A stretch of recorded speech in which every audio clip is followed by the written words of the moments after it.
Well, then I'll begin. Hello. To those of you who don't know me, my name's Glider Hernandez. I'm the SCR president here. And tonight I'll be the guest compère to introduce Professor David Held, or David as he likes to be called, who needs almost no introduction, but I have been tasked to saying a couple of words about him, as is customary. Tonight David will be talking to us about gridlock, why global cooperation is failing when we need it most. This is the topic of his latest monograph I'm just going to hold it like this, otherwise I'm going to slouch. So let me just tell you a bit about David. So before coming here, he started his career studying in Manchester and MIT, then began his academic career at a number of places, Cambridge, Oxford, York, the Open University of London, before becoming the Professor of International Relations at the London School of Economics. We managed to steal him away, and he came and joined us in January 2012. I think the castle has not been the same since. David has published prolifically. If just one brief look at his list of publications shows an impressive breadth as well as depth. His latest publications, I'll just give you the titles, Cosmopolitanism, Ideals and Realities, Globalization and Anti-Globalization, Models of Democracy, Global Government, Global Transformation, Politics, Economics and Culture. These are ambitious titles and ambitious topics, I'm sure, and I'm really looking forward to the presentation tonight. So without further ado, Professor David Held.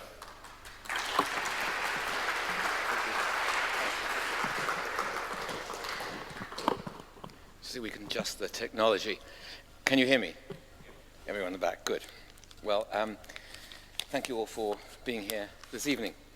Let me start, before I really introduce the lecture, let me go on a slide to what is a familiar yet unfamiliar image. And let me just begin the lecture by telling you a story that is reflected in this US set of interlocking highways somewhere in the United States of America. Dwight Eisenhower, the former US general who has served as the supreme commander of Allied forces in Europe, once was the driving force behind the contemporary modern US highway system. As a young lieutenant, Eisenhower had traveled with a military convoy from Washington, D.C. to San Francisco.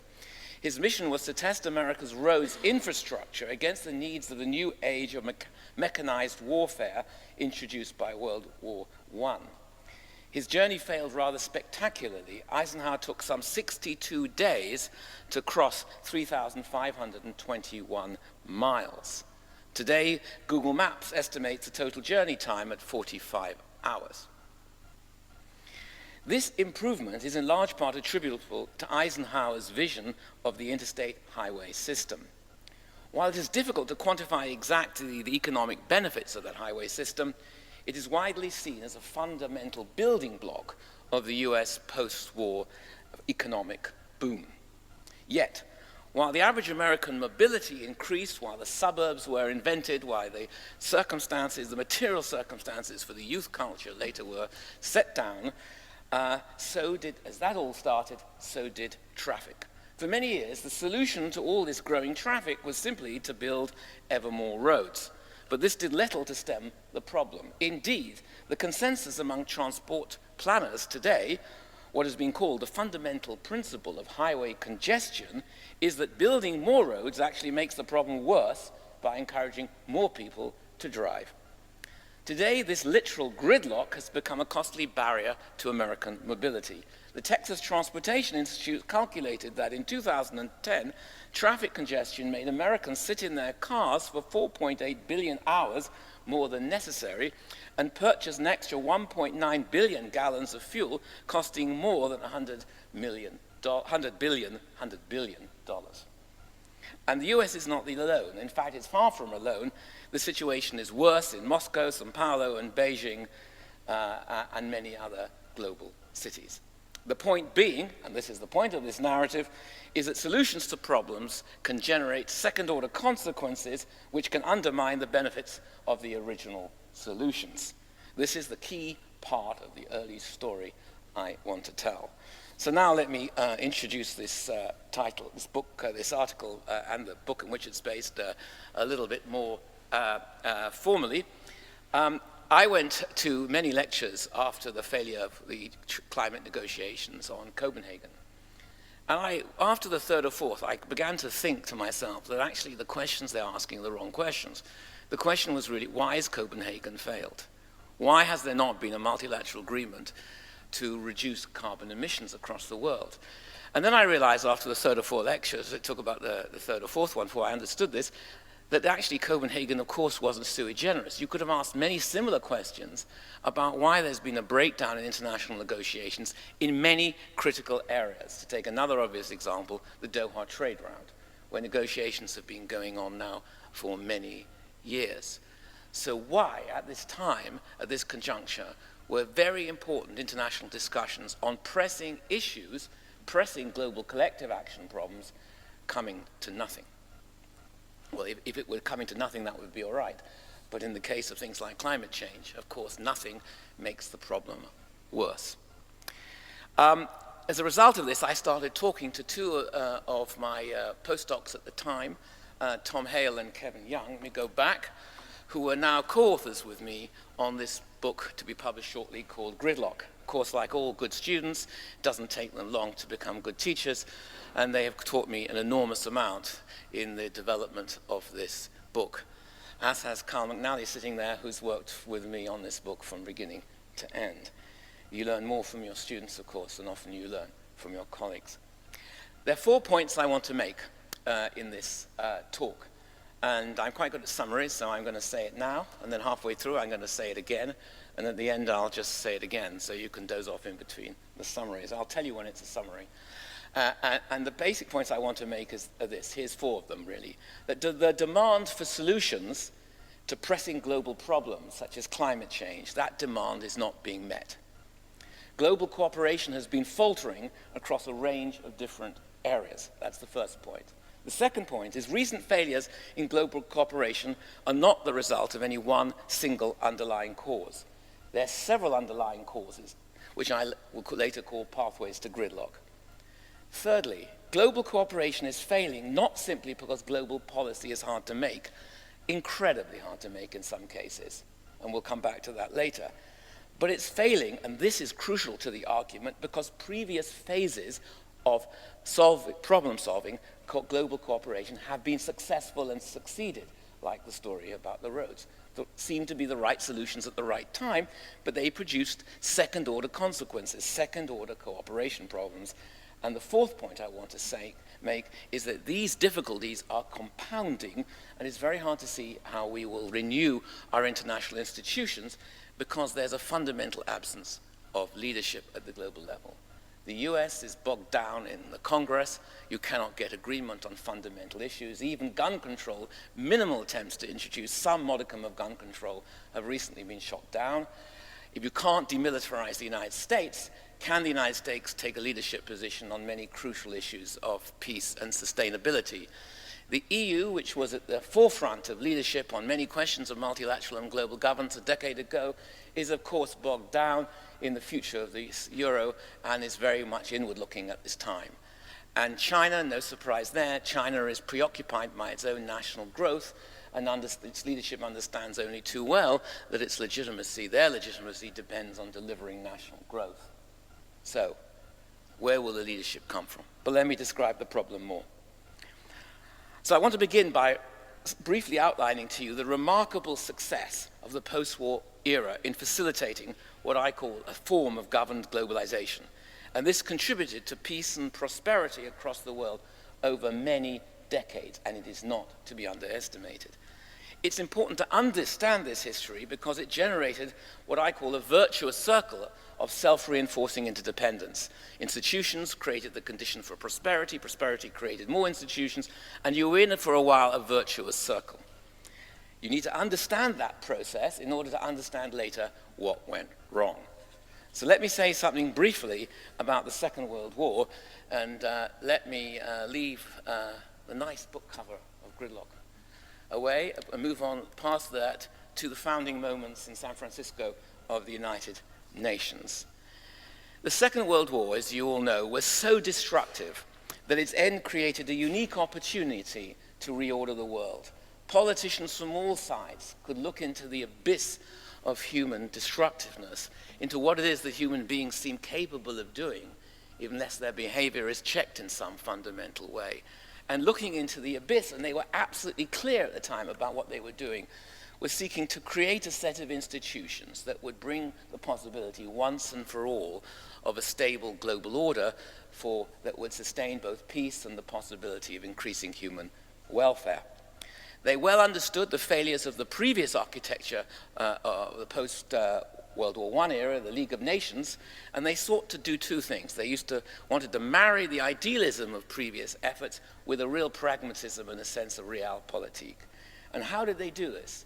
They did it by enshrining the privileges of the dominant powers in the UN system to keep them in the architecture of those institutions while opening up those institutions to each and every state at the time. So things like the permanent membership of the Security Council is one good example of the way in which the victors of 1945 built in their privileges into the UN system, as it were, their interest into the UN system, but it did so in such a way, one can argue, that it incentivized their continued participation to be at the table. More on that later. Now, it is commonplace today to criticize the UN for its many, many failures and the shortcomings of its ideals in many respects. I'll join that Tea Party later. Yet it would be mistaken to underestimate the successes brought by the UN system and the geopolitical stability that followed in its wake. The decades that followed the Second World War were marked by peace between the great powers, even though, of course, they fought many proxy wars in the global south. This relative stability created the conditions for what we can now regard as the almost unprecedented period of economic prosperity that characterized the 1950s onwards. For those who've lived from the late 1950s onwards, it has by and large until 2007-8 been a period of relatively continuous economic growth, and not just in the United States and the European Union. Most observers suggest, of course, that these institutions are not the sole cause, quite rightly, of that period of relative stability and prosperity. The fear of nuclear destruction, the logic of what is known as MAD, mutually assured destruction, clearly played a very significant role, as did the formation of many important alliances in the post-war period, thinking of the founding of NATO, the US-Japanese alliance, the beginnings of European integration. But all these institutions had at their center the UN system, which constituted a post-war security order that effectively put an end to the great scourge of the early 20th century, the great wars between the great powers. This shift to institutionalization, along with the emerging norms attached to the UN project, human rights, created the conditions for a sustained period of decolonization and successive waves of democratization, which began to take hold and profoundly altered world politics. The post-war order, of course, was not simply focused on security issues. It was also focused on economic governance. And I needn't remind you here that the year before the UN was founded, the Bretton Woods organizations were established in an effort to foster economic cooperation and a prosperous world economy. They knew exactly what they were doing. The foundation of the IMF and the World Bank were absolutely central, but the later sister organization, the General Agreement on Tariffs and Trade, which was to become the WTO, committed countries to open their borders to international exchange. So you had a series of institutions geared to open borders, encouraging trade and economic stability. Now, while the economic record of the post-war years varies, of course, by country and country, region by region, we can certainly say, looking back, that there were sustained periods of economic growth, rising standard of livings across the world. By the late 1980s, a variety of East Asian countries were beginning to grow at unprecedented speeds. And by the late 1990s, of course, countries such as China, India, and Brazil had gained significant economic momentum, a process that continues to this day, generating extraordinary and unprecedented levels of growth. And this is the point, also bringing hundreds of millions of people out of poverty. Meanwhile, this is the obvious story known to you. I've got to build it up to get to the point I want to make in a few minutes. Meanwhile, the institutionalization of international cooperation proceeded at an equally impressive speed. In 1909, there were just 37 intergovernmental organizations. By the end of the 20th century, there were over 7,000. In the beginning of the 20th century, there were a handful of international non-governmental organizations. By the end of the 20th century and the first decade of the 21st century, there were tens of thousands. Substantial growths in transnational organizations, in international treaties, in international regimes, formal and informal international agreements. Added to this, the fact that in the middle of the 19th century, the average British Prime Minister might have gone to 1 to 2 conferences per annum. Of course, travel was a problem. International conferences today, they could potentially go to almost an indefinite number. And the number of routine international meetings now amounts to between 9 and 10,000 of key international fora. The best ones, of course, are well known, the G5, the G7, the G8, the G20, but an array of intergovernmental organizations and arrangements. At the same time as this new kind of institutions were developing, trying to embed the new world economy in institutional structures, a whole range of something else was happening. Alongside these big formal multilaterals, there was the explosive growth of what we call trans-governmental organizations, transnational organizations, and they were crucial. I'll give you an example. Alongside these big multilaterals, you got the growth of ostensibly domestic government officials increasingly in communication with other domestic government officials in other countries. One key example is central bankers. Central bankers across borders talk to each other a great deal. They share a great deal of information, and thereby they can coordinate their action. The difference between 1929 and 2007-8 is this. In 1929, central bankers and economic policy in individual countries acted in competitive isolation from each other, jacking up interest rates, tightening liquidity, and making the collapse worse, speeding it up. When Lehman Brothers went down, all these networks were wide open, and they did the reverse. Pushed money into the global economy, increased liquidity, coordinated the reduction of interest rates, and stopped the world economy broadly dropping off the cliff. A plethora of different kinds of transnational and intergovernmental arrangements, which in many instances show remarkable flexibility. Crucially, the success of global cooperation allowed for even greater economic and political transformations. Indeed, once the world started down this path, a self-reinforcing dynamic was created in which interdependence became institutionalized via interstate cooperation, and this created further and deeper interdependence. I'll come on to it, summarize that in a minute. As a result, in the 1970s, people were talking about the world becoming much more interdependent and used the term complex interdependence, a term used by two of the most famous international relations theorists at the time from the US, Bob Cohen and Joseph Nye. Today, 30 years or so later, the density of that interconnectedness and its complexity far exceeds what was prevalent just 3 decades ago. So the argument here, without going into all the complexity of it, is that the post-war institutionalization plus technology and expanding markets created this virtuous circle of the demand for greater governance, institution building created more interdependence, and you got this self-reinforcing dynamic. In the logic prevailing in much international relations theories today, interdependence is what creates demand for international institutions. But I'm suggesting to you that the causal arrows also go the other way. More institutions creates more interdependence, and you get this general dynamic. But why is this important?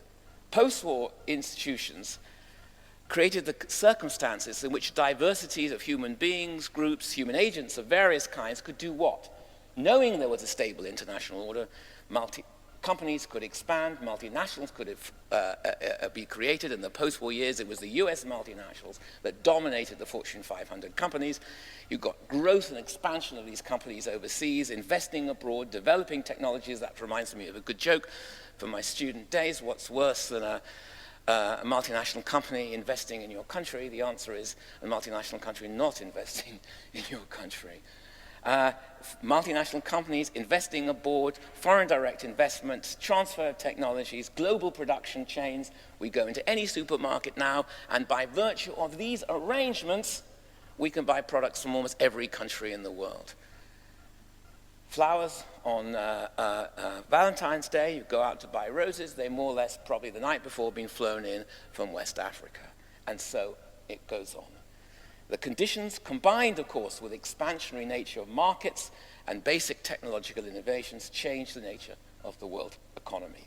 radically increasing dependence on peoples and countries from every corner of the world, making now Walmart one of the biggest importers of Chinese goods and services, ranks very high in the category of Chinese importers, and it has created this extraordinary reciprocal interdependence between the United States and China. This interdependence, in turn, created demand for further institutionalization, and thus the circle. This is not to say, just to get this part of the argument over, that international institutions were the only cause of the dynamic globalization that we have lived with for the last 3 decades. Changes in the nature of market structures, capitalism, including breakthroughs in transportation technology and information technology, are obviously critical drivers of interdependence. But the key argument I want to make is this, that all these changes were allowed to thrive and develop because they took place in a relatively open, relatively peaceful, relatively liberal, institutionalized world economy. By preventing World War III and another Great Depression, the multilateral order arguably did just as much for interdependence between human beings as the microprocessor or email, creating a world that I think can be summarized by a phrase I like to use, a world of increasingly overlapping communities of fate, where the fate and fortunes of peoples and countries are increasingly intertwined. Not so for all of human history, of course. So far, so good. That's the good news. Now comes the qualifications. This self-reinforcing interdependence, of course, it's only self-reinforcing by people, agents, institution builders, and so on, has progressed to the point where I want to suggest it has altered our ability to engage in further cooperation. That is, economic and political shifts in large part attributable to the successes of the post-war era. The successes of the post-war era are now amongst the factors grinding this system into gridlock. Thus, there are second-order consequences of previous success, second-order cooperation problems. I'm going to explain that in just a moment. Because of the remarkable successes of global cooperation in the post-war order, human interconnectedness weighs much more heavily on politics, of course, than it did in 1945. The need for international cooperation has never been higher. Yet the supply side of the equation, institutionalized multilateral cooperation, has stalled. In areas after areas, nuclear proliferation, the explosion of small arms sales, a new treaty was just passed by the General Assembly on small arms sales, and it was heralded by the press as a huge success. That was just 2 weeks ago. But notably, the 3 greatest producers of small arms abstained. Can you imagine the US Congress ratifying the treaty, Russia implementing the treaty, and China putting it into effect? Case made. So, from nuclear proliferations, explosion of small arms sales, new forms of terrorism, failed state, global economic imbalances, financial market instability, global inequality, rushing biodiversity losses, water deficits, climate change, multilateral and transnational cooperation has become increasingly ineffective. Gridlock is not unique to one issue domain, but appears to be becoming a general feature of global governance. Why? I want to suggest to you that there are 4 reasons for this new blockage. 4. Emerging multipolarity, institutional inertia, harder, complex problems, fragmentation.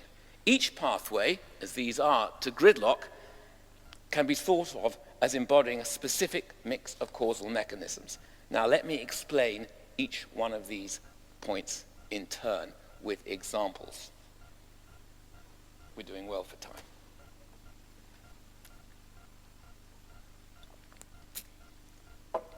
One, growing multipolarity.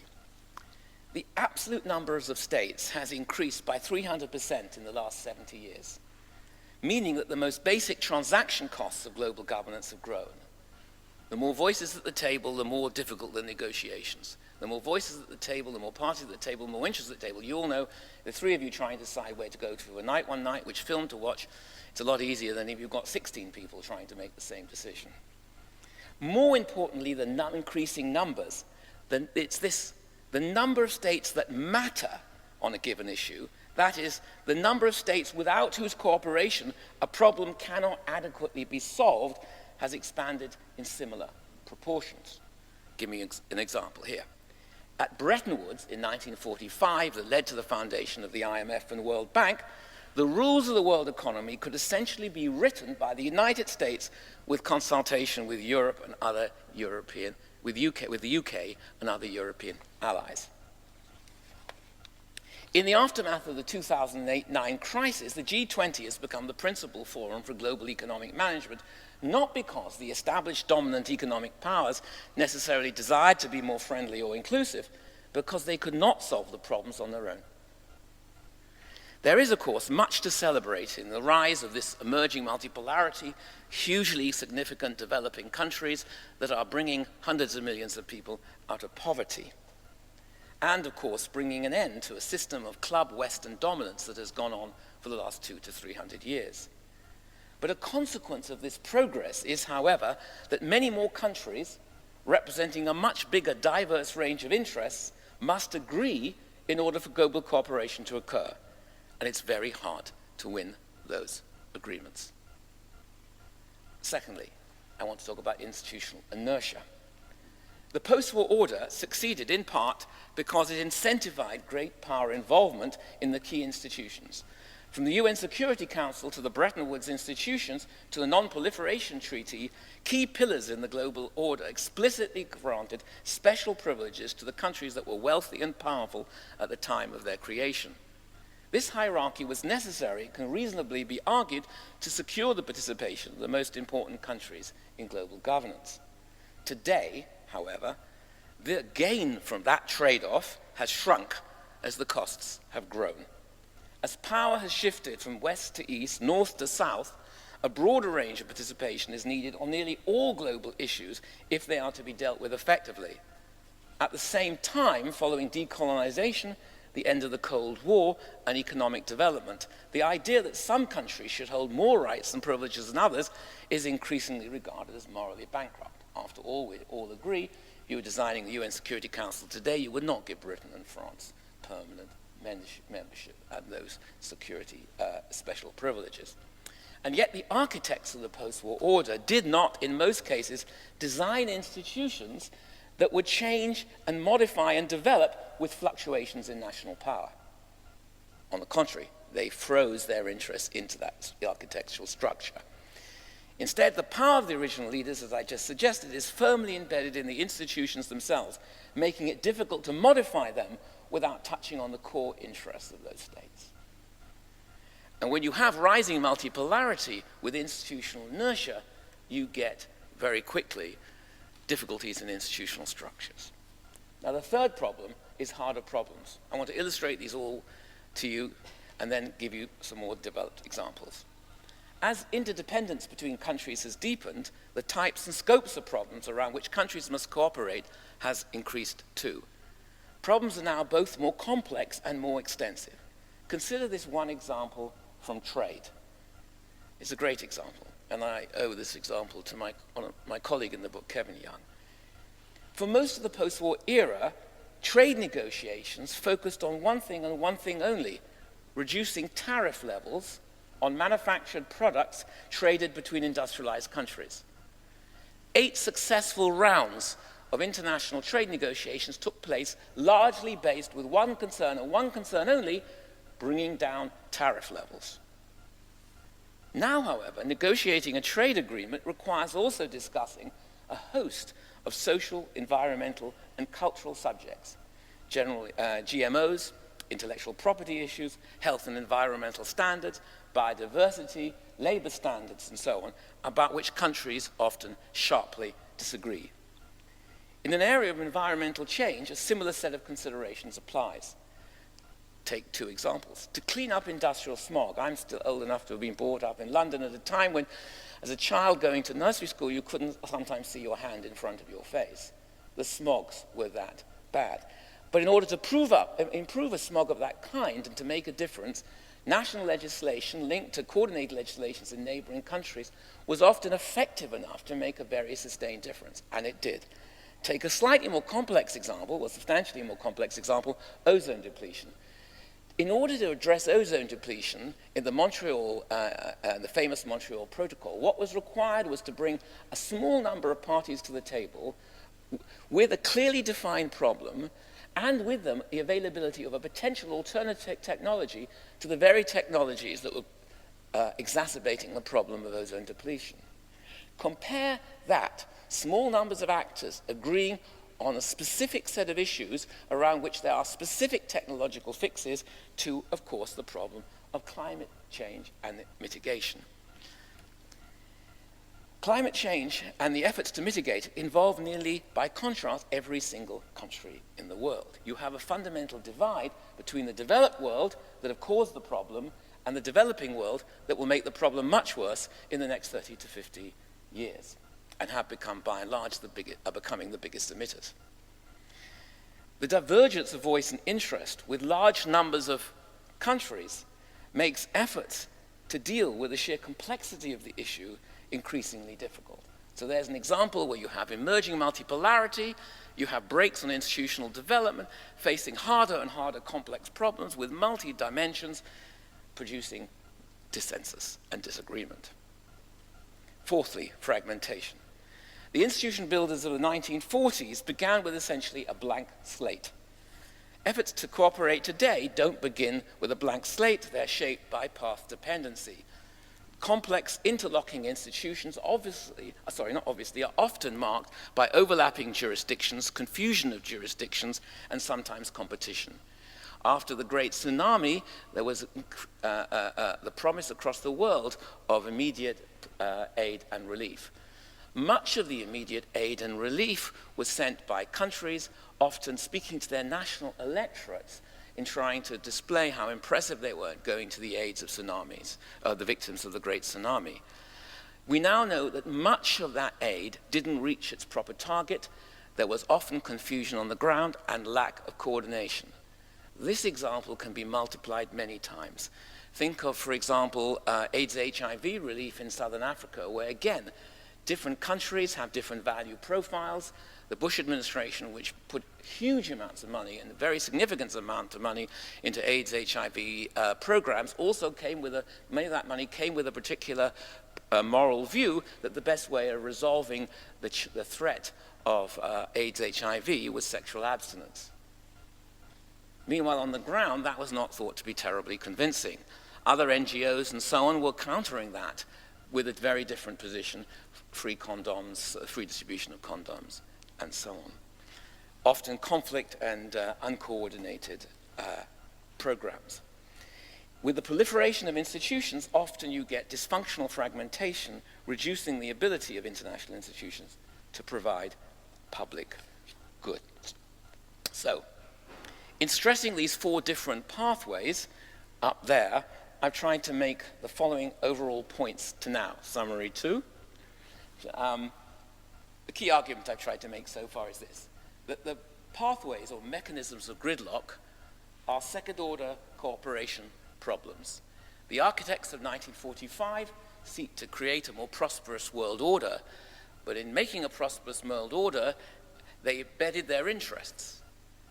While they embedded their interests, they sought to perpetuate those interests. But one of the consequences of the successful post-war order was more and more entries into the world economy, more and more successful entrants into the world economy, which allowed a shift to take place between the dominance of Western interests in the world economy and emerging markets, emerging countries. So you got emerging multipolarity, yet in institutions you got bipolarity, you got unipolarity, or often bipolarity. So pathways of gridlock, I've argued, are second-order cooperation problems. They're at least in part the products of previous cooperation success. Gridlock pathways create very different challenges to 1945.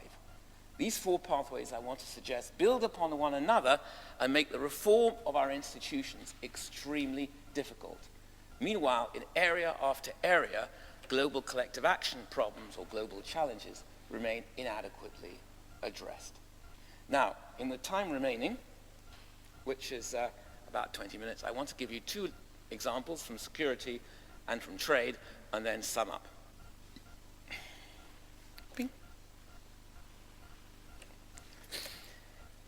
At the core of the post-war multilateral security order sits the UN Security Council and various disarmament treaties. These are two domains where problems of institutional inertia, great powers sitting on their formidable weapon structures and systems, and merging multipolarity, new powers wishing to come in, are especially pronounced. Both these problems reflect the post-war balance of power, which is simultaneously a source of the strength of many of the regimes and treaties and an impediment to changing them. It is the interplay in security between institutional inertia, embedded dominant power interests, and emerging multipolarity, new countries wishing to be assertive, that illuminates many of the shortfalls we find in security, in the security system. To put it in other language, and not surprisingly, dominant powers to continue to defend their interests and resist emerging powers, resulting in deadlock in key negotiations and developments.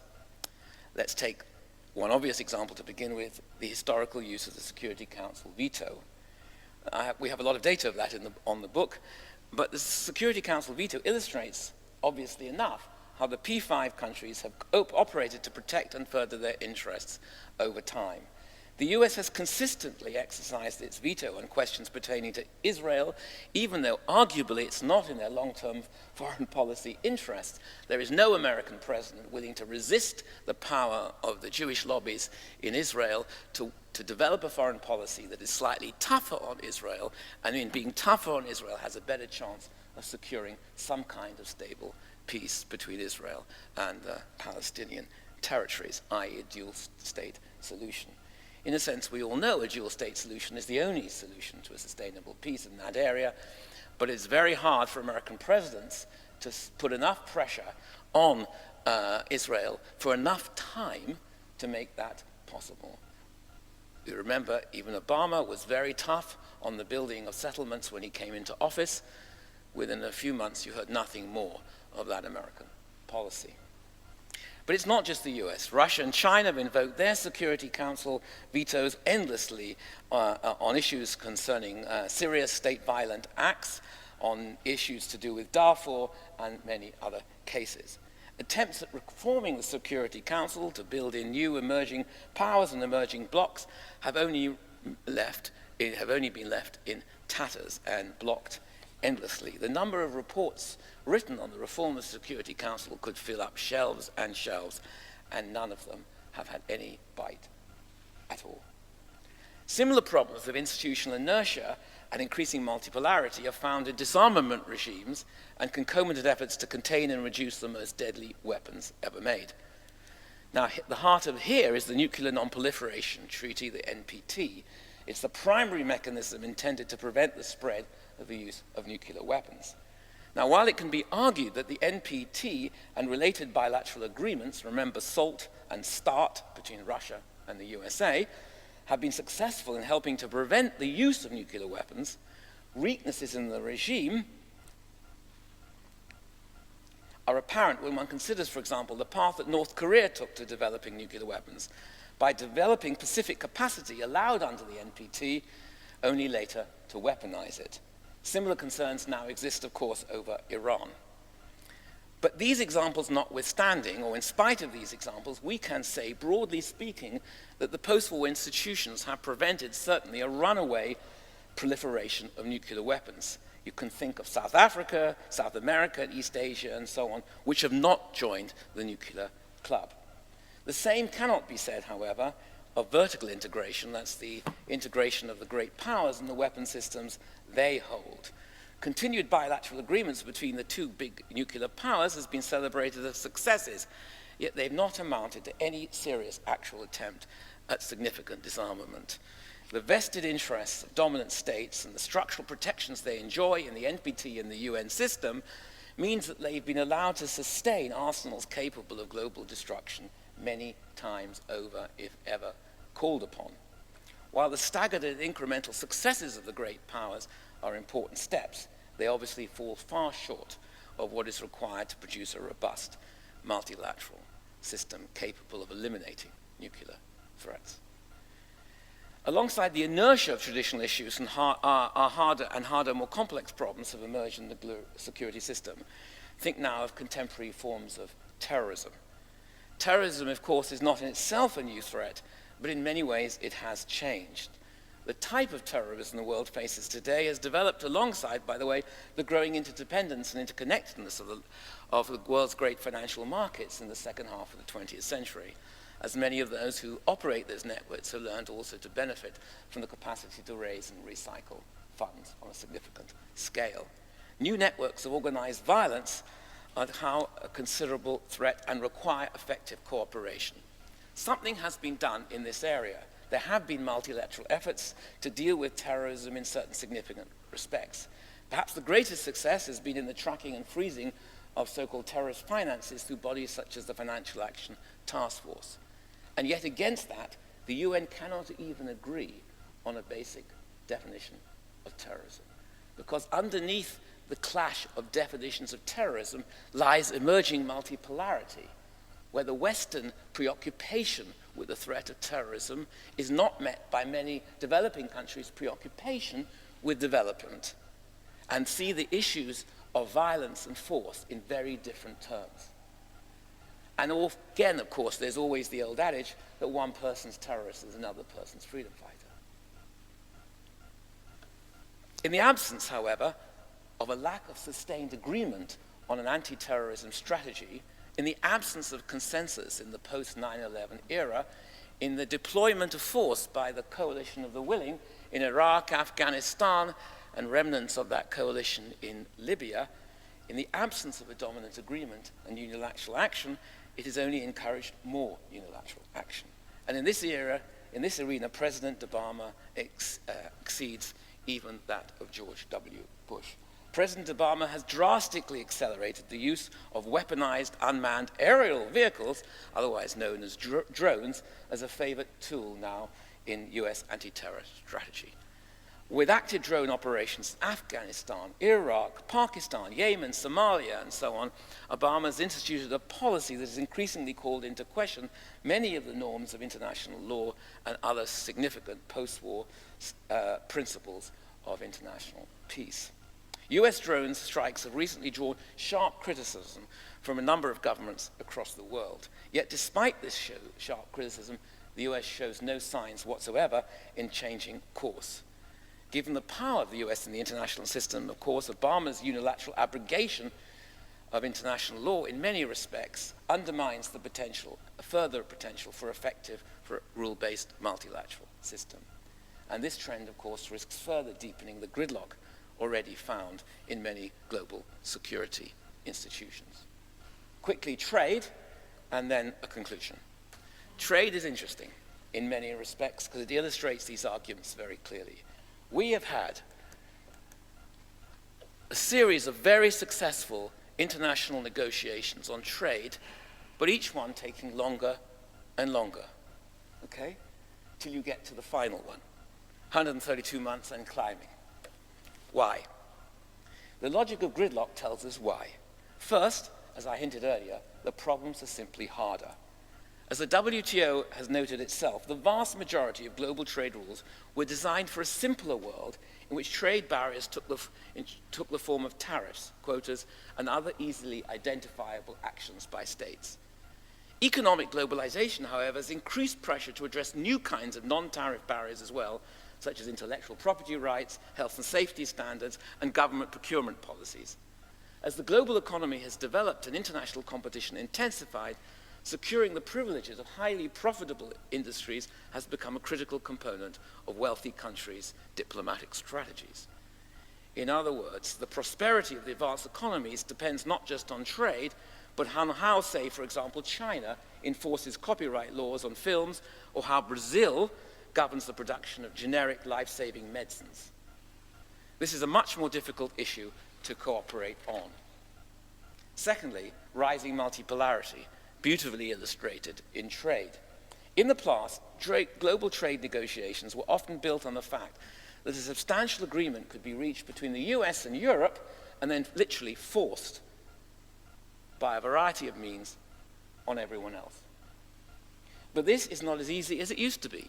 Emerging multipolarity. Developing countries in general have become more assertive and confident in their stance towards both agricultural protectionism of the developed countries, which rich countries try to keep off the agenda, and their deep stance on deep integration issues such as intellectual property rights, which they want to put on the agenda. Now, Brazil and India increasingly have acted as representatives of the rest of the global South and are willing to say, if this is your agenda to the North and the West, if this is what's on the table, if this is all you have to offer, we'd rather not have it at all.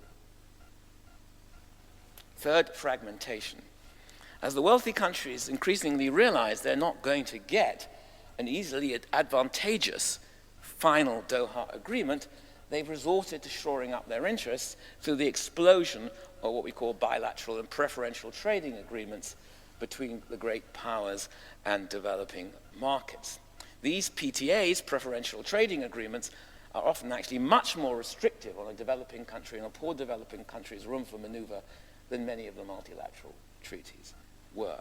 So here you have in trade a beautiful instance of gridlock and the multiple pathways to gridlock being on display.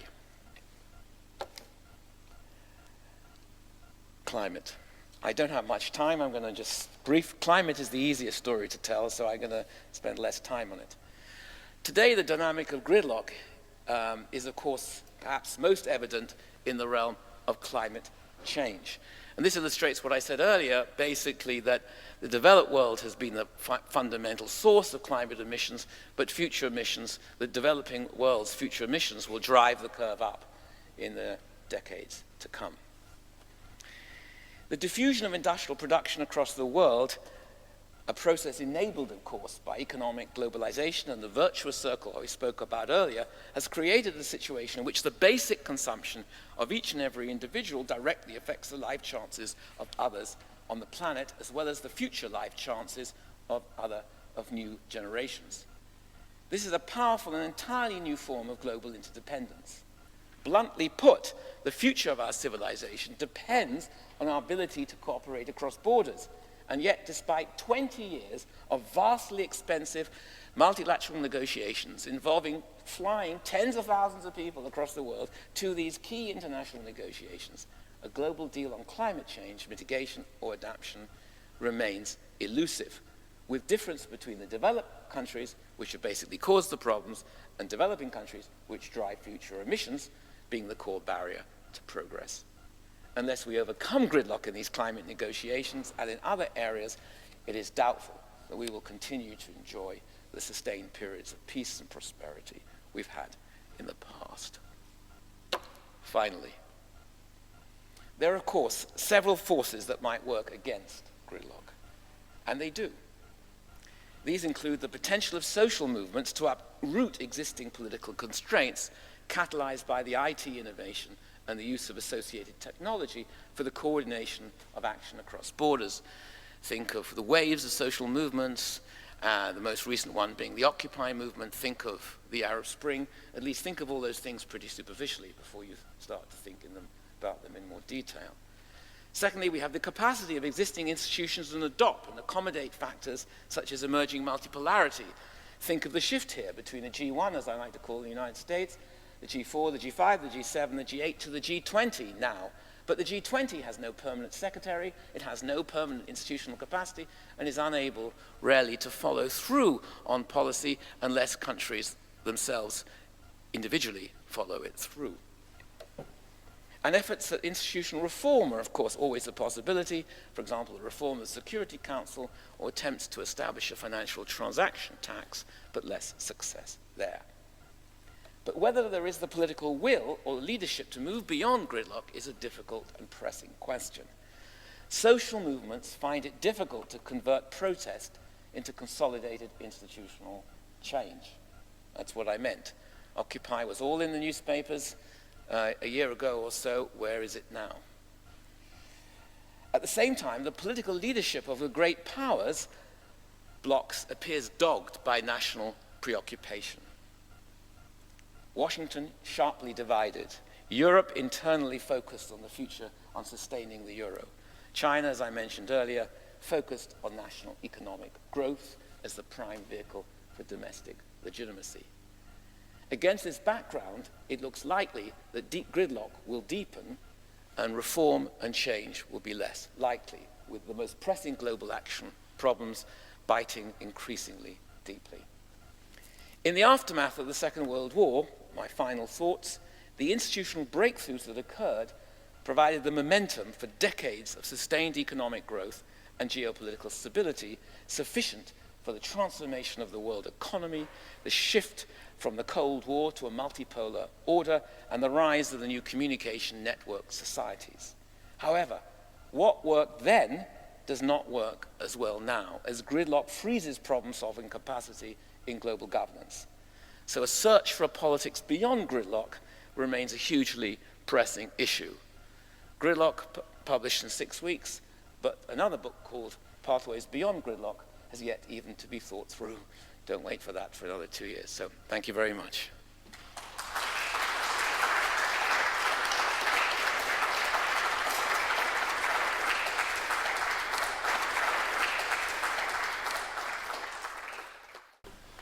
Well, thank you, David. I think that was a fantastic, very stimulating discussion.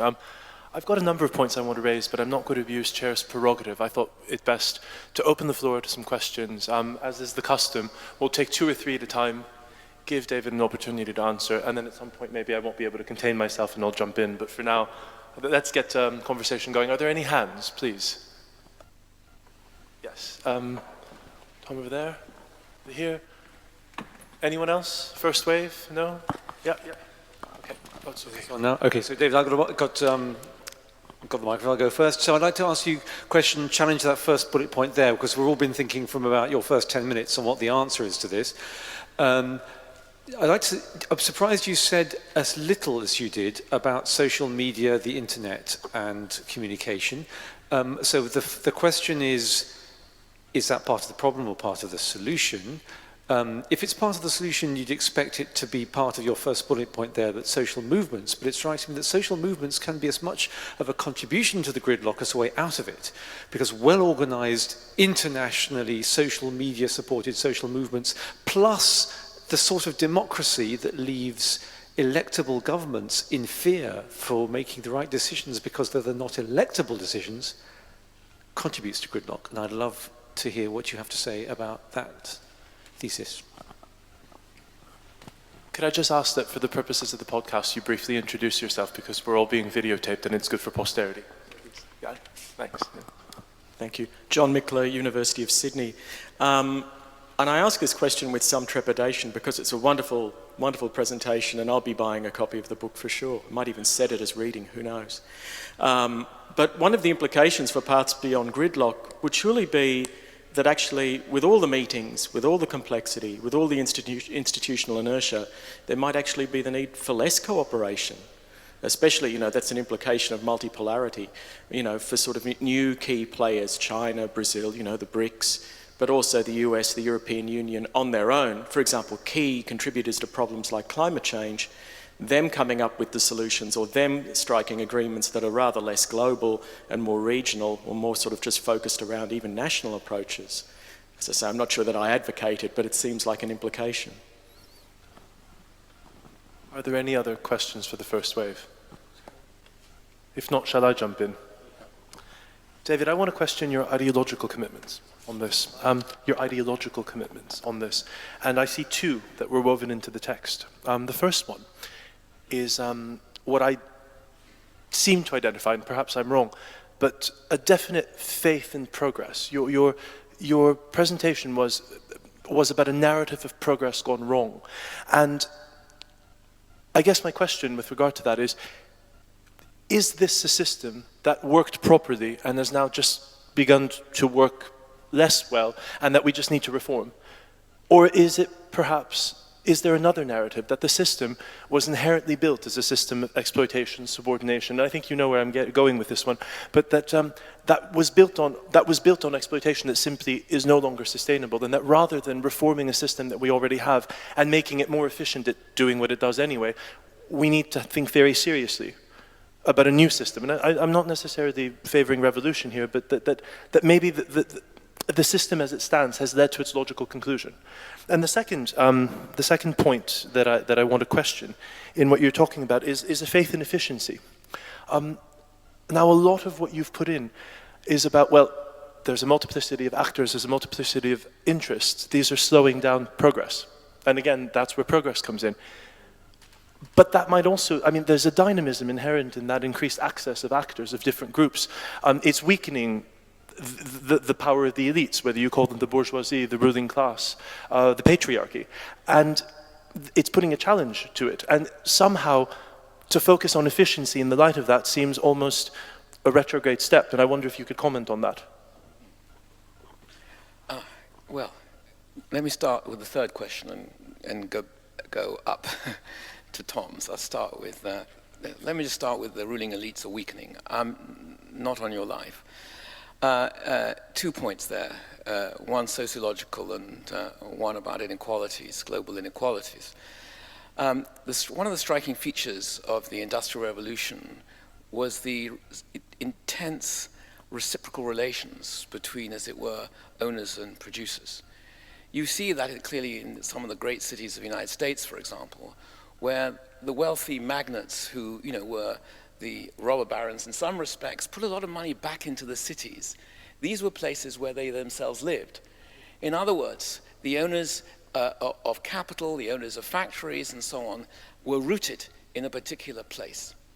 Hence, a closer reciprocal relation, whatever the limits of it were, between owners and employees within a particular location. Globalization has removed location. It means that wealth can accumulate across the world in diverse jurisdictions independent of location. Whatever obligations great wealth once had to a particular place is blunted by the mobility of capital. In a world where capital is mobile but labor is rooted, achieving successful taxation, you might even call it efficient taxation, on highly mobile capital is extremely difficult. Jurisdictions are fixed, capital is not. Secondly, we know that the global financial crisis, or as the Chinese aptly call it, the North Atlantic financial crisis, while it was in some respects the greatest wealth-crushing event since 1929, has left business as usual for most of the key players. Not all, but most. Why? The answer is not far from what Karl Marx would have said even in the Communist Manifesto. He wrote there, polemically in a manifesto after all, that the state is but a committee for managing the common affairs of the bourgeoisie. In other words, the state will act in a crisis to protect the interests of key economic players. And what do we see as a result of the global financial crisis? The debts incurred in the private sector are socialized by the state sector, and who pays the costs in the end is the taxpayer. And when you ask, in the City of London now and elsewhere, what has fundamentally changed, you will get a very clear answer: precious little. So my view is that, first of all, that wealthy ruling elites and highly mobile world of globalization are well dug in. The problem is, for any kind of progressive politics, even for social democratic politics, is how you bring the poorest into the community and how you keep the wealthiest still in, because they have the capacity for exit. Let me take the issues of faith in progress and faith in efficiency. Let's take efficiency first. We all know, for example, if you act to mitigate climate change now, it'll cost you a lot less than if you leave it for another 20 to 30 years. Is that efficiency? No, it's just sensible. Let's take dealing with some of the worst illnesses in Southern Africa. If you act now with sensible measures, coordinated measures, it's easier to bring some of the worst illnesses into check. Doing nothing now makes it worse, not for the current generations, but for future generations. For example, the coordinated provision of insecticide nets will do more to halt malaria than leaving it to nothing. So efficiency, part of a coordinated social policies, is a very important part for practical problem solving. I have absolutely no difficulty in saying that there are a series of values that are important. Efficiency is one, but so is social justice another, democracy is another, sustainability a fourth. There are a variety of values that are all important in thinking about a policy, but efficiency alone is not a devil. Let me go on to faith in progress. In the 19th century, most of the great social and political theorists had faith in progress. It was the overlord, it was the proletariat, it was the party, it was evolution. There were many ways of explaining progress. And it was usually with some fundamental monocausal explanation that drove progress. These were the singular logics of evolution or market efficiency, the hidden hand, or if you were a Marxist, the future potential of the proletariat. Today we live in a much more complex world. There is no guarantees of progress, no guarantees in history. Anyone who knows the history of just the 20th century will understand that human beings have the most extraordinary capacity for destruction. There are no guarantees. Even as we look across the world now, there are no guarantees of progress. There's no guarantees of even sustaining minimum standards of living for the bottom billion. Progress is not something that you can assume, it has to be made. Do I have faith in progress? I have a faith, yes, that the right kinds of policy and institutions matter, that institutions matter. And the narrative I've given today is a good example of how institutions matter. None of this was simply created out of nowhere. This was created by knowledgeable agents who created institutions seeking particular outcomes. The narrative that I've offered here is that the second-order consequences of those sensible solutions produce dynamics that could have been not have foreseen, and that's produced gridlock. Faith in progress, belief in progress, yes, but not faith in progress. Let me go on to may there be, in a world of gridlock, may there be less need for collaboration. At one level, you're right. Let's take, for example, going to the bank. If any of you want to go out and get a mortgage, you don't want to go to one bank. You'd like there to be several banks that compete with each other, so rates are produced as an outcome of some competitive pressure. We all know markets don't work like that, but it'd be nice if they did. So why would you want one world bank? And that's, of course, what China and many Asian countries are asking. And the Chinese, of course, have created their own development bank, which increasingly is much more attractive to many developing countries than the World Bank. Why? Because the terms and conditions are easier, they come with less ideological baggage of market, and they're less punitive to the states in many respects that seek those loans. There are also political reasons for China to make that liquidity available. I think a pluralization of institutions is, let's say, everything else being equal, ceteris paribus, often a desirable set of institutions, ceteris paribus. But that's not the issue. The issue is, when you have global collective action problems, you need coordinated policy in order to produce beneficial effects. Just stick with the most obvious example, climate change, or we could ask about intellectual property rights. It's also very important, or we could ask about financial market reform. In each and every case, you will not get coordinated policy if states just act alone. The first to say this are the developing countries and China now. You know, China has rushed towards sustainability technology. From 10 years ago to now, it is now world leaders in wind turbine, in solar panel manufacture, and so on. Why? Because China understands that its long-term economic interests not only see an advantage in being the first to green technology, but actually see in green technology essential means of moving towards a low-carbon future. Because China has a number of pressing problems that are a direct result of increasing and accelerating climate change. So I would say that whilst the pluralization of institutions, ceteris paribus, is desirable in each and every form of life, it's nice if children had more than several parents so they could go and say to one, you didn't give me any pocket money, can we negotiate a better deal somewhere else? And that's true for house mortgages and house prices and loans, and it's true for countries looking for loans through the international system. But that alone is not going to get you coordinated collaboration in the reduction of nuclear weapons, the reduction of carbon, and so on and so forth. As for social media and communications, it's a tricky one. Social media and communications are a huge and extraordinary tool and technology. They are so much more important than just going into the library and realizing that all the students who seem to be revising are on the internet or on email to families on the other side of the world. We all know that this technology has also reconstituted the world economy in very fundamental senses. Just-in-time delivery systems. If you go into supermarkets anywhere in Europe or the United States, so you go to the tills and it goes bleep, bleep, bleep, bleep, bleep. automatically stocks is being taken in some other parts of the world, and orders are going out in a semi-automatic process. Just-in-time technologies, world financial markets, 24-hour trading have transformed fundamentally the world economy in many respects.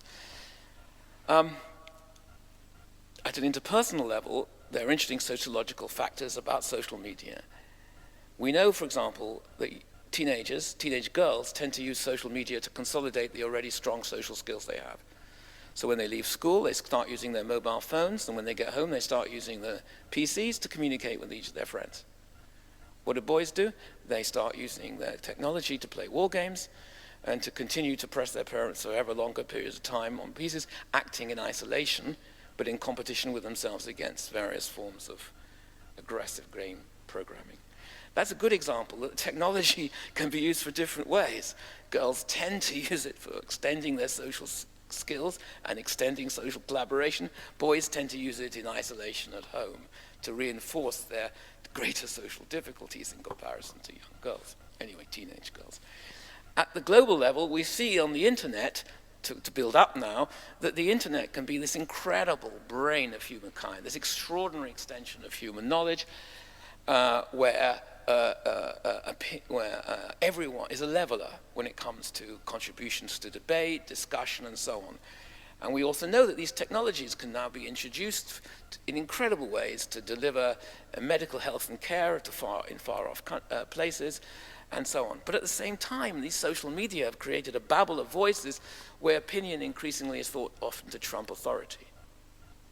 In the world of the internet, there is so much opinion, it is very hard for the opinionated to think that their opinions could be less founded than someone who studied the problem for 10 to 15 years and through serious research come up with an alternative conclusion. So these technologies in the open marketplace, these new internet social media, can cut in different ways. They can help mobilize, they can help progress around solving certain problems. By that I mean meeting criteria of social justice, accountability, efficiency even, but they can also be used to create a babel of voices that can potentially become destructive. So I don't think the social media and communication technologies in themselves are necessarily noble or wise unless they're institutionalized, and institutions matter. Thank you for that. Let's open the floor to some more questions. There's one here, one there. Anyone else? Yes, and a third here. Thank you very much. My name is Andrés Elgada. I'm a lecturer in the law school. And I was wondering about the extent to which gridlock is new, or whether it is something that is systemic to the own system, to the own international relations system. I'm thinking that you put the example of trade. And when I was looking at the example of trade, I was thinking, okay, but trade also began with a really big issue having to do with gridlock in the 1945, which is the failure of the International Trade Organization, which is the failure of the Havana Charter. And to what extent, really, all the reactions that we have from there, that means all those 50 years in which GATT was applied on a provisional basis, all those minimum pacts that we have between only 23 states was not the pathway to get away from that gridlock that we had at the beginning, and that at the end transpired in the WTO in 1994. And the other thing that I was thinking is that really whether the past beyond gridlock could also be seen in some kind of not institutional adaptation, but moving away from institutions. You mentioned the example of preferential trade agreements as a good example of how cooperation is no longer taking place in these multilateral systems, but we're going back to the old days in which, once again, the US and the European countries used to take the decisions. Now, if you think about the negotiations that are going to open between the EU and the US on the free trade agreement, and the impact that is going to have in the other countries, is to a certain extent the same thing that the first Geneva rounds in the GATT had to the other countries that were not parties to the GATT. Thank you very much.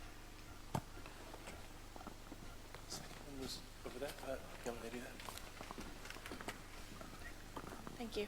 I'm JC McIntosh. I'm third year undergrad. I have a question about the potential for institutional reform coming from multinational corporations. So for example, there's been Richard Branson, who's just started the B team and hoping to bring some kind of change through the private sector. So I wondered whether these organizations can bypass the the gridlock created by the vested interest of the big countries. Thank you.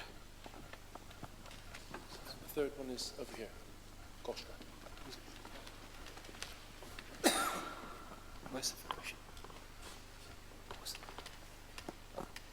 I'm Gotka Bialek and I am artist.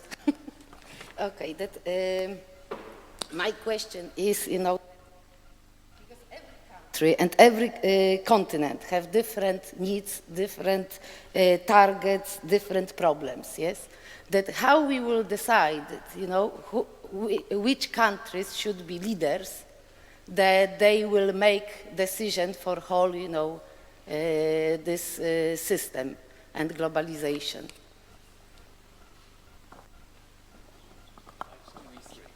Yes, here you go. Yeah. Okay. Great pen you've got. Thank you. Let's start with the MNCs, because that's a very interesting question. I think just as you could have rogue states and constitutional contemporary modern states that are bound by the rule of law, democracy, representation, and some conceptions of justice. Just as you can have rogue states and modern states in that sense, you can have rogue corporations and corporations that are highly responsible. We have plenty of examples in recent years of rogue companies, in the United States that have, brought, fairly significant havoc in their wake. And we also have a lot of examples of highly responsible companies, often European companies, that come from sort of social democratic or Christian democratic, led by people from social democratic or Christian democratic backgrounds. I've been incredibly impressed over the years in discussion with CEOs of large companies about how far-sighted they can be. I've had the opportunity for some years ago now, to go to Davos for a number of years. And I was extremely impressed by one seminar in which the CEO of Unilever was conducting a discussion with the trade representatives from 50 different countries. And the CEO of Unilever was way ahead of the discussion in terms of thinking about trade not just as an efficient economic system, although efficiency matters, but also as one marked by certain criteria of social justice. What I think is that companies can make significant contributions to the environments in which they find themselves, the locations in which they find themselves. But you will not get companies to bear significant additional social and environmental costs if their competitors are not doing it as well. And that, in the end, is the limit of social responsibility in companies. If companies, in order to be socially effective citizens, have to bear significant additional costs for childcare, health and safety, sustainability, and so on, and their competitors are not bearing those costs, it could potentially put them in a disadvantage. And that is why, in the end of the day, unless there are regimes in place which impose these costs on companies in large jurisdictions, the United States, the EU would be a good start, it is highly unlikely that companies can take a lead in this area in the long run. They come under huge competitive pressure from financial institutions and so on. If there's a sign that their long-term yield is in decline because of increased social efficiency, they could come under huge financial market pressure. So there's two things here. There's an important and significant difference for local communities and national jurisdictions between some companies and others, rogue companies and let's say socially efficient corporate enterprises. But if the market isn't a level playing field, and if the social costs of doing business are not shared across those markets, some companies could find themselves in the long run in a less competitive position. And that's the rub of the matter. In other words, institutions and regimes matter, and they matter in order to impose on companies the costs of doing business. The problem with our political economy, to come back to the question you raised earlier, about the system, as it were, as a whole, is markets are hugely significant. They're hugely significant in coordinating the action of producers and consumers across vast territories. But the markets we have are rule-bound, but the rules by which they are bound are only the rules of essentially exchange and profitability in the marketplace. We need in the long run a political economy, and there's not much time for this long run, that embeds the true costs of those products in the marketplace itself. So the externalities, which are now unchecked, the emissions, let's say, and so on, which are now unchecked and are not part of the cost structure of products, are built back in to the cost structure of products. People would choose very different products if the long-term sustainability cost of those products was actually embedded in the price. You might get a very different menu of prices and a different set of choices. So I think the crucial thing is, and the challenge to political economy in the market is this: all markets are framed by rules, but no markets are yet adequately framed to ensure that the costs of social and sustainabilities, of social issues and sustainability, are embedded in those markets themselves. Too often those costs are simply externalized. I think that's a great challenge for the political economy, for institution building, and so on. So let me just now go on to the question of different countries have different preferences. Of course, that's true. Plurality of groups are often marked by different preferences and values, and countries often have different preferences and values. This issue has been settled for most of the modern period since Europe exploded onto the world in the late 16th century by empire and colonialization. And the dominant theme in the 19th and 19th century was you arrive at a country and you say, hey, I like this place, I'll keep it. And empires and colonies were created in that wake. When decolonization happened, you could no longer sustain your hegemonic power through territory, you had to do it through the rule system, and by changing the nature of embedding the interests of powerful countries in the rules. It was not that anyone chose that. That was the naked outcome of power conflicts and power struggles. Could we have a situation in the future in which, as it were, the leadership between countries takes place and is formed in different ways? Well, I think there's two questions one might reasonably ask. You don't consider, to go back to the analogy of a rogue company and a modern company, or let's take the states now. We can think of rogue states and modern states. You don't think of a modern state as a modern state unless it meets two criteria. One, it has an impartial system of representation such that the rich and powerful don't just dominate the state. Their interests are embedded in the state structure, and there's some system of impartial representation which we think of generally as democracy in one form or another. And you don't think of a country as a modern state unless it has some system of impartial taxation, that is to say, it has general universal principles of taxation such that that country's exchequer doesn't depend simply on the rich and powerful for voluntary contributions from time to time. Two simple tests: an impartial system of representation, an impartial system of taxation. We require most of our modern democratic states to adhere to those standards.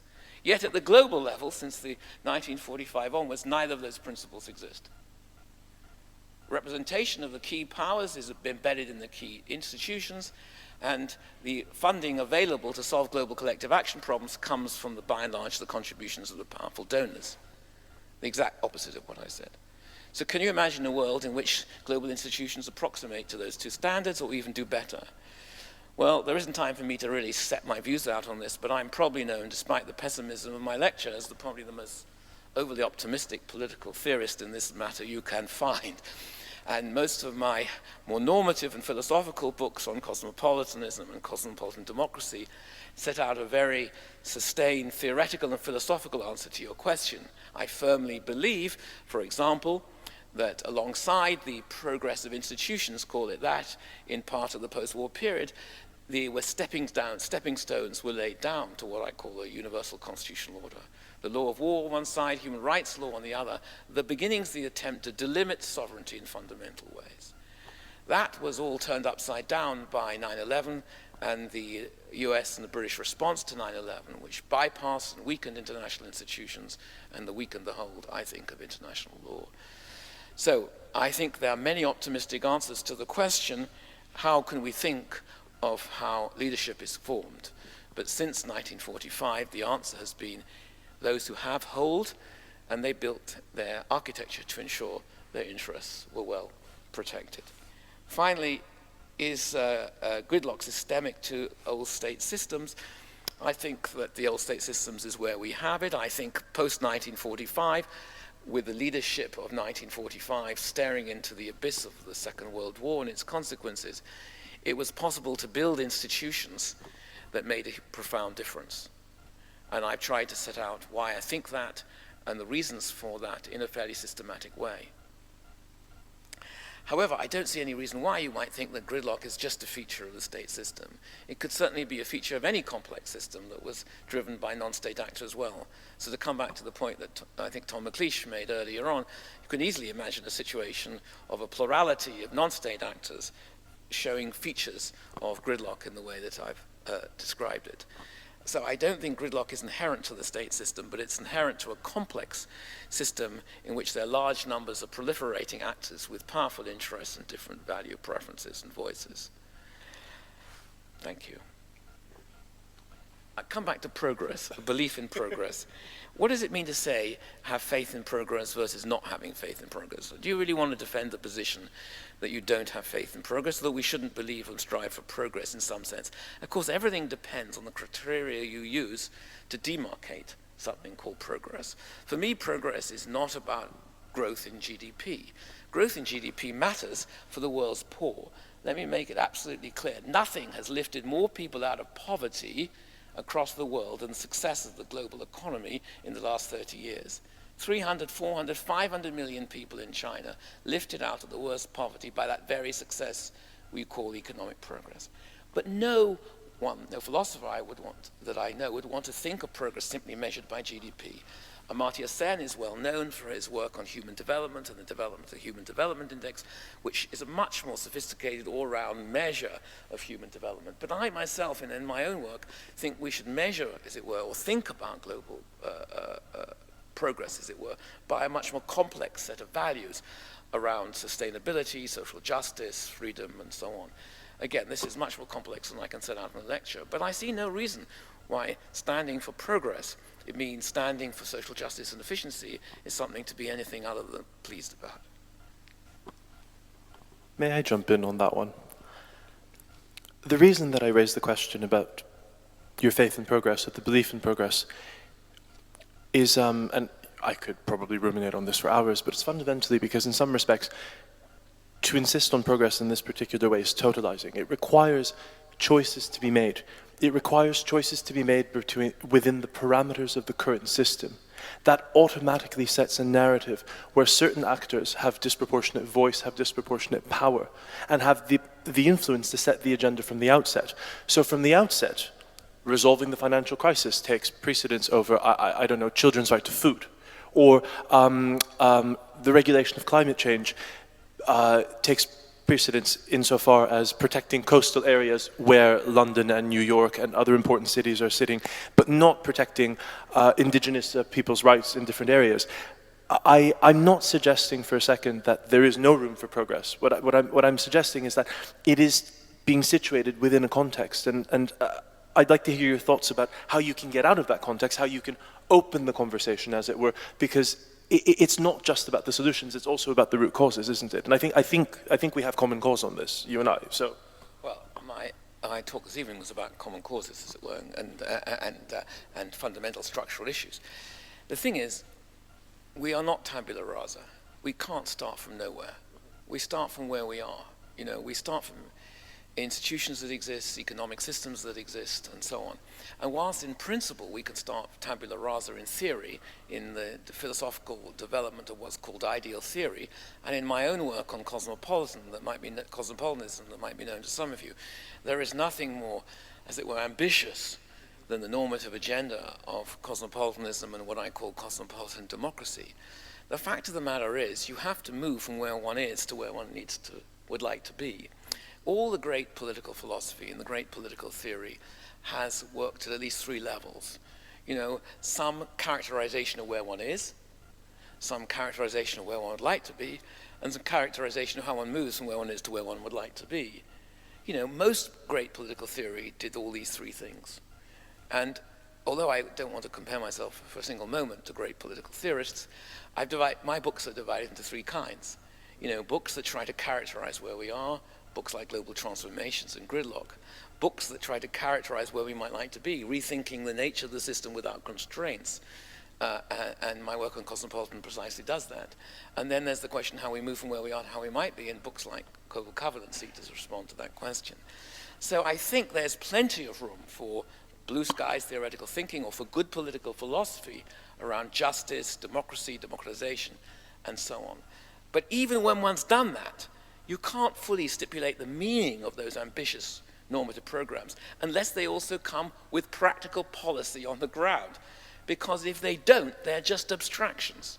We need to connect, in other words, to where we are. So although this is a lecture about where we were and how we got there and the dilemmas of moving forward and the complexity of moving forward, we clearly also need to know about how on a menu of choices one would like to step forward if one could. And I think that's a different lecture. Yeah, absolutely. Shall we take one or two final questions? I see some hands. Gentleman here, gentleman there. John Lumsden, Castle CR. I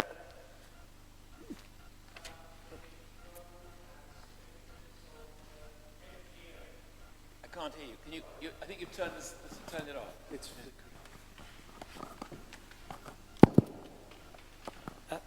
Sorry, could you say something briefly about the role and significance of NGOs? Should we take one more? Hi, Durham.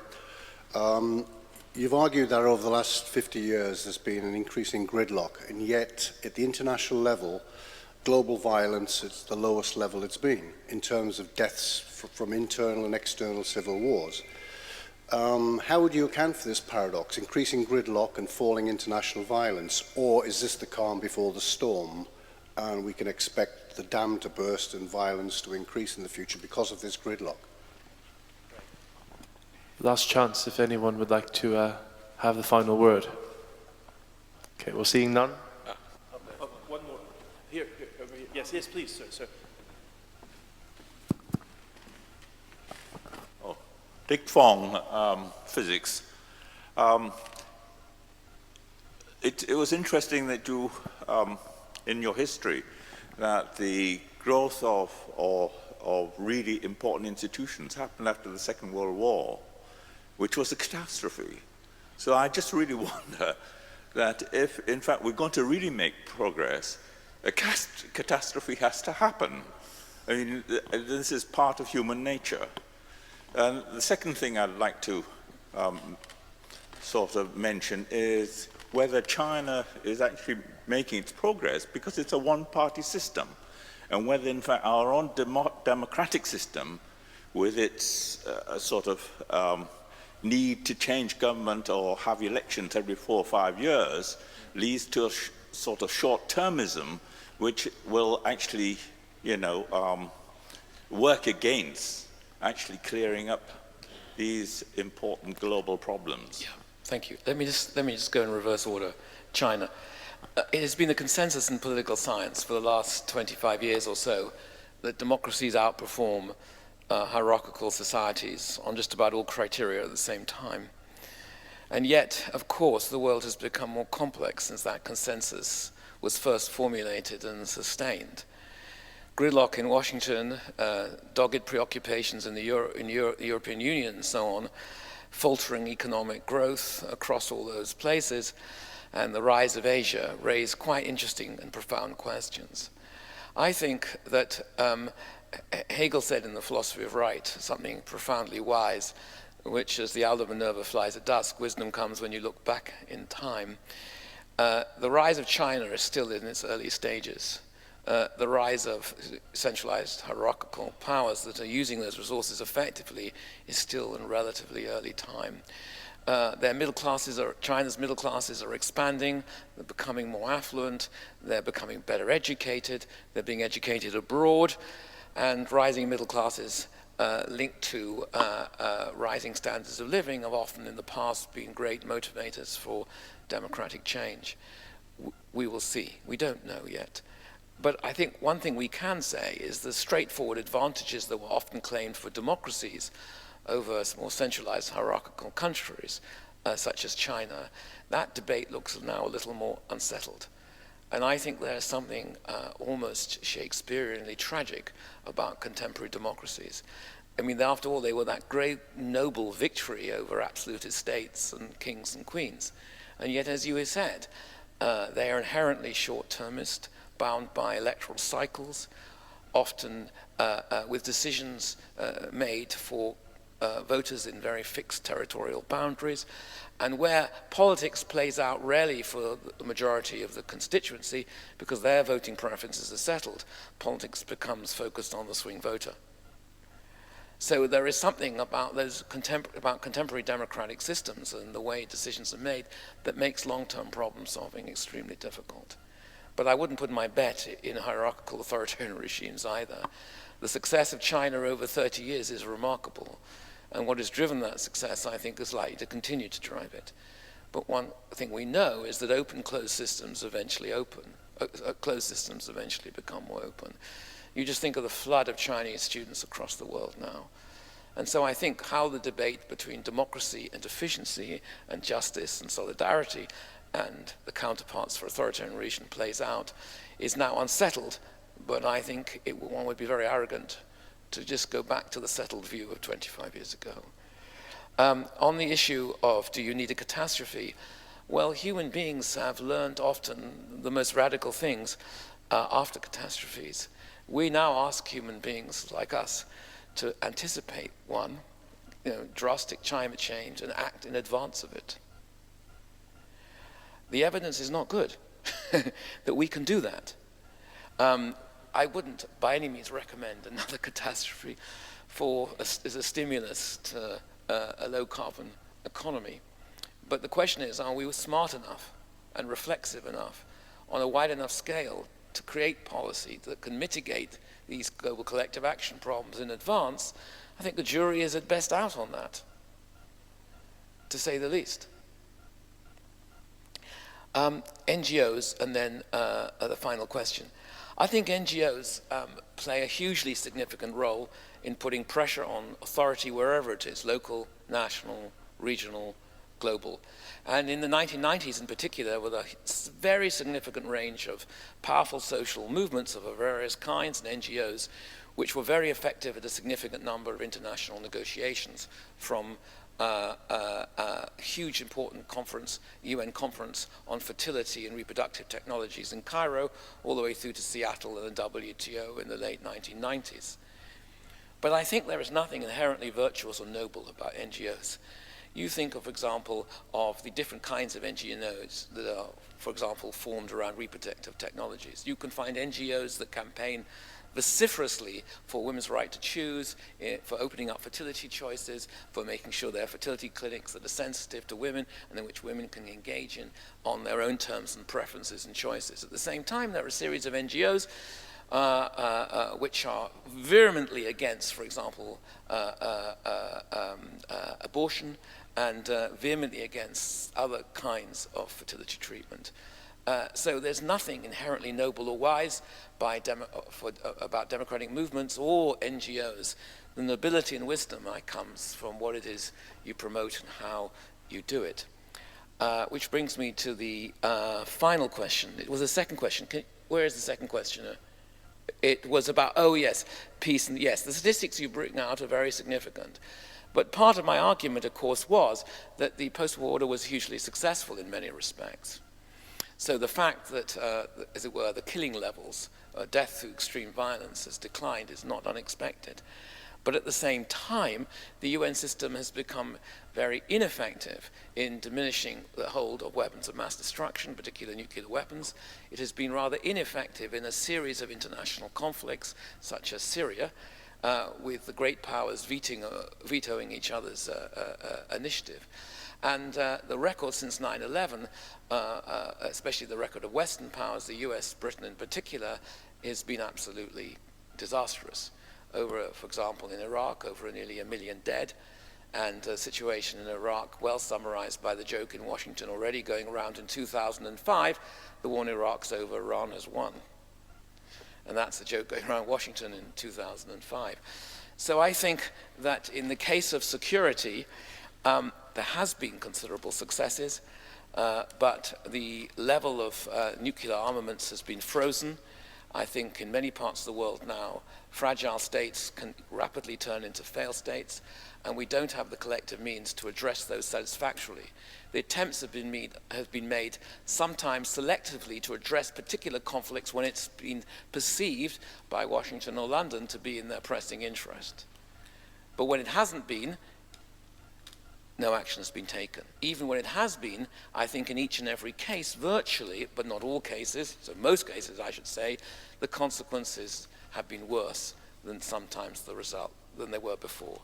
I think in the case of the three big wars of recent times, I think the war in Iraq certainly has destabilized the region. It left 1 million dead and an infrastructure in ruins, and left Iraq barely, in some respects, back in the hands of strongman politics. Afghanistan, when the Americans leave, will certainly be status quo antebellum. At the moment, what is Afghanistan? It's NATO and a few meters either side of a few highways. And as for Libya, it's destabilized Mali, it has broken the back of the state, and has barely led to any sustained pattern of state building. So all these things suggest that what the international order has succeeded in has been, as I've tried to document throughout this lecture, some very important, significant developments in both in security, in the world economy, and in many other achievements. But my argument is that many of the things that worked then do not work for the new challenges of collective action problems that we face now. And therefore, we have to face the question, how to induce reform in our institutions under very unpromising circumstances. Thank you very much. Thank you, David. I think at this point the night is getting on and I should set you free. Thank you all for your engaging, thought-provoking and challenging questions. Please let me announce in advance that our next lecture in the Castle Lecture Series is on the 29th of May. That's Craig Calhoun, Director of the London School of Economics. Oh, I beg your... Sorry. It's not the 29th. Oh, sorry. Oh. Craig Calhoun, the Director of the London School of Economics, will be speaking on the 29th of May. But before that, we have one more, don't we? I think we have Professor John Thompson from Cambridge University talking about the future of the book.